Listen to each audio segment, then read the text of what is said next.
안녕하세요. 일달 사랑방 신호식 집사입니다. 19번째 성경 공부, 선행보다 중요한 순종에 대한 말씀에 대해서 함께 나누겠습니다.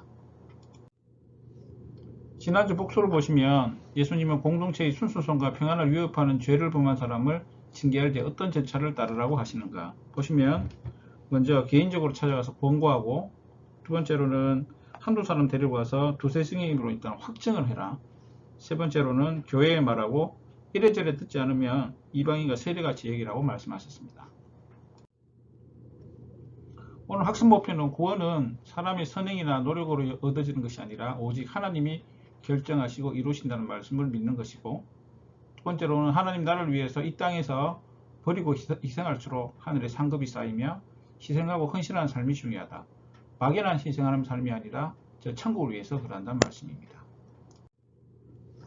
찬송가 235장을 같이 하시겠습니다.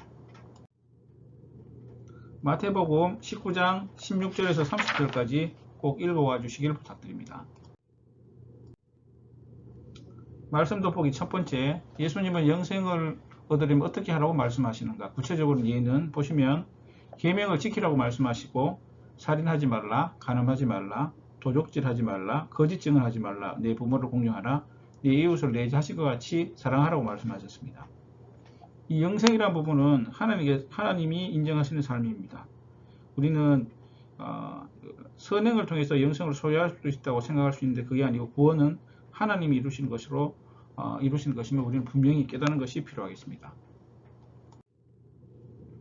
두 번째로, 예수님이 부자 청년에게 제시한 제자도는 무엇이며 이 도전을 들은 청년의 반응은 어땠는가. 제자도는 소유를 팔아 가난한 자들에게 주고 예수님을 따르는 것입니다. 청년의 반응은 당연히 근심함에 돌아갔습니다. 결국은 온전한 헌신이라는 것은 나뉘지 않는 마음으로 온전한 순종, 100% 하는 것이 순종이라고 되어 있습니다. 이 청년에게는 재물이 그에게 신이 되었고, 이 하늘의 신성한 것을 얻으려면 우상을 버리듯이 과감하게 땅을 버려야 하는데 청년은 그러하지 못했습니다. 예수님께서는 그 청년에게 제자의 삶을 제시하신 게 되겠습니다. 결국 제자도의 첫 시작은 자신과 세상권을 부인할 때 시작된다고 하겠습니다.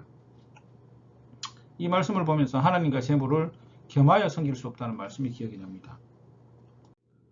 세 번째로, 부자가 천국에 들어가기 어려운 이유는 결국 이 땅에서 많은 것을 누리기 때문에 영생에 대한 절박함이 없다고 하겠습니다.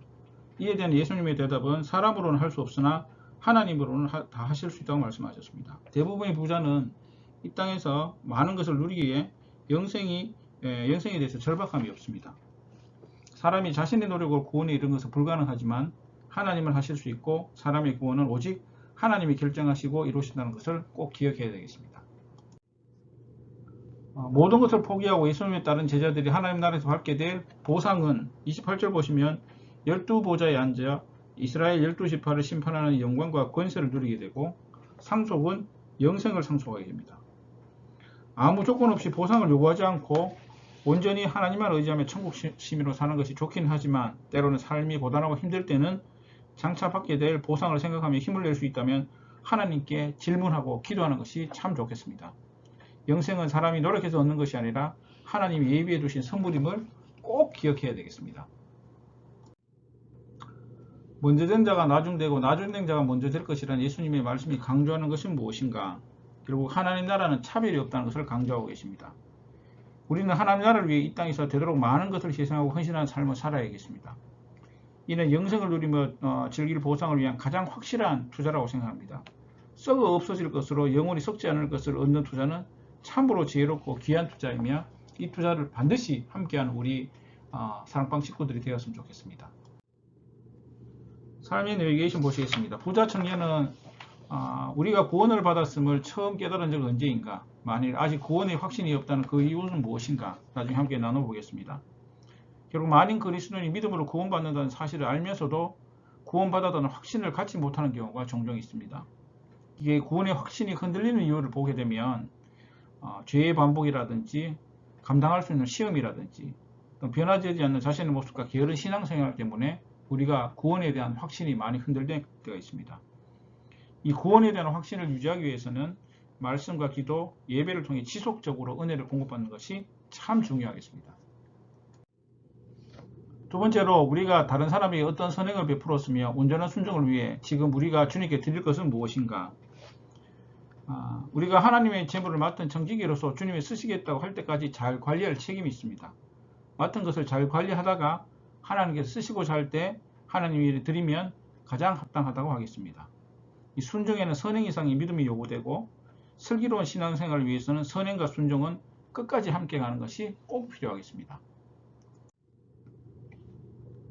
세 번째로 우리가 미래를 생각할 때 불안한 점은 무엇이며 예수님께 구하고 있는 미래의 모습은 무엇인가? 우리가 이 땅에서 드리는 희생과 헌신은 하나님 나라에서 100배의 수익을 낼 수 있는 투자를 할 수 있겠습니다. 아까 말씀드렸다시피 썩어질 것으로 영원히 썩지 않을 것을 얻는 투자는 참으로 지혜롭고 귀한 것이라 생각하겠습니다. 우리는 불확실한 미래와 질병, 죽음, 인간관계, 일 등으로 인해서 불안함을 경험하고 살아가는데 이렇듯 삶이 고난하고 지칠 때 장차 유업으로 받을 하나님 나라를 바라보며 우리에게 상급으로 주어진 영생, 곧 유일하신 하나님과 그가 보내신 예수 그리스도를 알고 그분과 친밀한 관계에서 살아가는 참 지혜가 이 땅 가운데 꼭 필요하겠습니다. 삶의 안호와로서는 우리 가지는 수입, 그죠? 봉급, 월급 받는 데서 하나님 나라를 위해서 어느 정도 사용하고 있는지 항상 점검할 필요가 있겠습니다. 두 번째로 구원에 대한 확신을 갖는 데 방해되는 죄나 게으른 신앙생활, 잘못된 생각들을 바로잡는 것이 중요하겠습니다. 사랑방 모임 전에 말씀 돋보기 문제를 꼭 한번 보고 와주시길 부탁드리고 본문 성경 말씀 읽어와 주시고 또 모임 시에 하나님께 은혜 주시도록 함께 기도해 주시길 부탁드립니다. 또 사랑방 모임성에 모두 참석하실 수 있도록 그리고 교회와 담임 목사님을 위해서 꼭 기도해 주시길 부탁드립니다.